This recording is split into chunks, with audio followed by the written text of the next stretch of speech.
मैं आपको अनुरोध करूंगा कि जो इनोवेशन, रिसर्च और नए प्रयोग गांवों में हुए हैं, जैसे आपका वो बहुत पॉपुलर कार्यक्रम घंटी बजाओ वैसे आप ये गांव का सक्सेसफुल इकोनॉमी का आप एक एक उदाहरण छोटे से इसमें अगर बताएंगे तो इंस्पायरेशन एंड मोटिवेशन इतने लोगों को मिलेगा कि गांव सुखी, समृद्ध, संपन्न बनाने में उसका उपयोग होगा। तो एक तो rural economy is very important. तीसरी बात आपको उदाहरण के लिए यही कहूंगा कि अभी हमारी ऑटोमोबाइल इंडस्ट्री जो है, यानी आप इसमें स्टडी करिए, आपके मुझे याद है अभिक सरकार जी जब भी मैं आते हैं तो मैं उनको कहता हूं एक रिसर्च इंस्टीट्यूट हर मीडिया के पास होना चाहिए ताकि हमें काफ़ी जानकारी मिलेगी। तो मैं आपको जरूर ये कहूँगा कि विशेष रूप से हमारे यहाँ जो आगे भविष्य के लिए जो टेक्नोलॉजी है अलग अलग प्रकार की, उसमें आज ही हमने कैबिनेट में नोट्स ये मंजूर की कि ये जो सोलर पैनल बनते हैं, इसके सोलर सेल इंडिया में नहीं बनते। वर्ल्ड में सबसे फास्टेस्ट ग्रोइंग सोलर में हम लोग हैं और इतनी गीगावाट बना रहे कि कोई रिकॉर्ड नहीं। हमारे पेरिस अकॉर्ड के बाद एनवायरनमेंट के लिए हाइड्रो पावर, ग्रीन पावर, ये सब काफ़ी इंपॉर्टेंट है।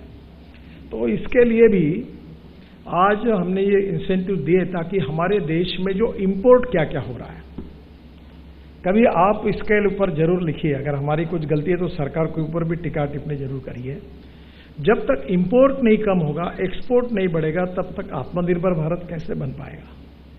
और इसलिए इंपोर्ट सब्स्टिट्यूट इकोनॉमी में क्या क्या है, ये एक बहुत बड़ी बात हो सकती है, जो मैं एमएसएमई में एक्सरसाइज कर रहा हूँ।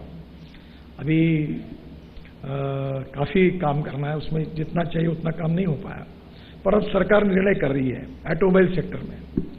केवल एक ही चीज आपको बताता हूँ, 7.5 लाख करोड़ का ऑटोमोबाइल सेक्टर है, 3.5 लाख करोड़ का एक्सपोर्ट है। ये हीरो, बजाज और टीवीएस, ये two wheeler company 50% production export कर रहे हैं।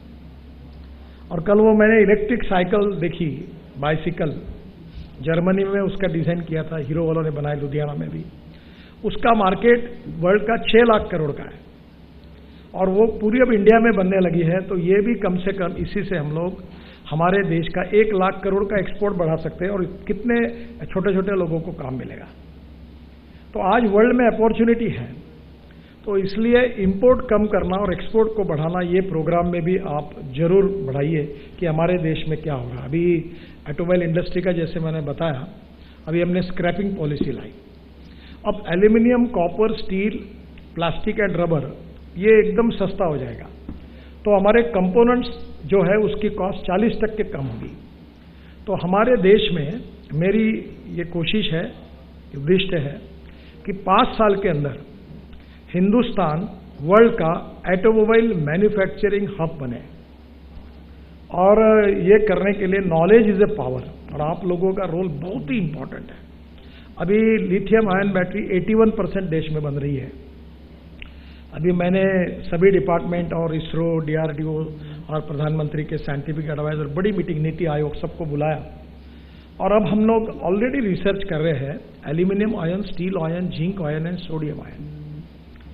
इसके साथ साथ अभी हमने और एक कोशिश कर रहे हैं कि ग्रीन हाइड्रोजन, जिसपे एकदम देश की इकोनॉमी बदल जाएगी।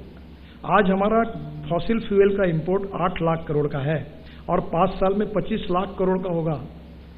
अभी चेन्नई आईआईटी ने ये समुद्र के पानी से, सी वाटर से ग्रीन हाइड्रोजन बनाया है और अभी हमारे इसमें हम ग्रीन हाइड्रोजन पर बसेस चलाने की बात कर रहे हैं जो पानी से बनेगा। तो मुझे बताइए, आपको हमको क्यों 25 लाख करोड़ का इंपोर्ट करने की आवश्यकता है? क्यों दिल्ली में पोल्यूशन की झंझटें हो रही है?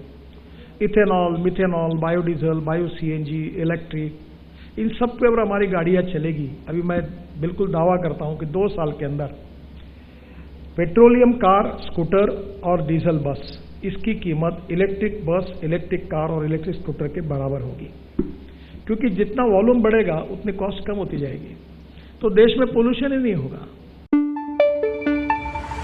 न पाबंदी हो न कोई हद हो तो बस खुद बनाई सरहद हो। ये मुहिम है परतों में छिपे हर सच की तलाश की, सियासत पर रखी पैनी नजर और आंख की। खबरों की दुनिया में एक जिम्मेदार आवाज की, जुर्म और जुल्म के खिलाफ हर बेबस के लिए इंसाफ की। जब कोई हद नहीं इंसानियत के लिए जज्बात की, जब कोई हद नहीं खुशियों और ख्वाब की, तब कोई हद क्यों हो नए नजरिए और बदलाव की। तोड़ के हदों के ताले नए सपनों को पाले, बांधे सबको एक धागे, आपको रखे आगे एबीपी न्यूज।